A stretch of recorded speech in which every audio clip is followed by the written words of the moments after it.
Hulikam ang panghahablot ng cellphone sa Maynila. Aminado ang arestadong suspect sa pagnanakaw na anyay nagawa niya dahil daw sa kakapusan ng pera. May unang balita si Bea Pinlac. Tinatahak ng mga tauhan ng Bureau of Fire Protection ng Tayuman Street sa Barangay 353, Santa Cruz, Maynila nang makita nila ang dalawang lalaking ito na sakay ng motorsiklo. Ang angkas ng motor, biglang hinablot ang cellphone ng pasahero ng tricycle na nakaparada sa tabing kalsada. Hinabol po nung biktima yung nanghablot po ng cellphone niya.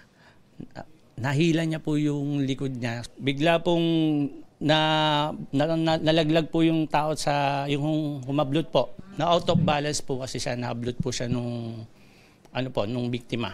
Ayon sa pulisya, malaki ang tulong ng BFP sa pagkakaaresto sa lalaking nanghablot ng cellphone.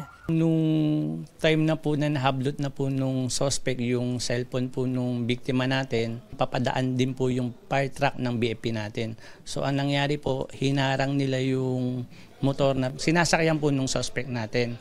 Nasugatan pa ang suspect nang sumabit daw sa fire truck habang tumatakbo. Ang kasabot niyang nagmamaneho ng motor, nakatakas. May sumigaw po kasi na may snatcher.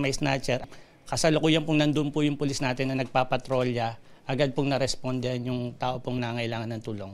Naresto ang 23 anyos na suspect na tumangay sa cellphone. Ayon sa pulisya, humigit kumulang 10,000 piso ang tinatayang halaga nito. Aminado ang arestadong suspect sa pagnanakaw.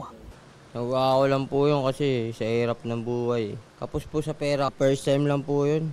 Dati na raw siyang nakulong dahil naman sa illegal possession of firearms.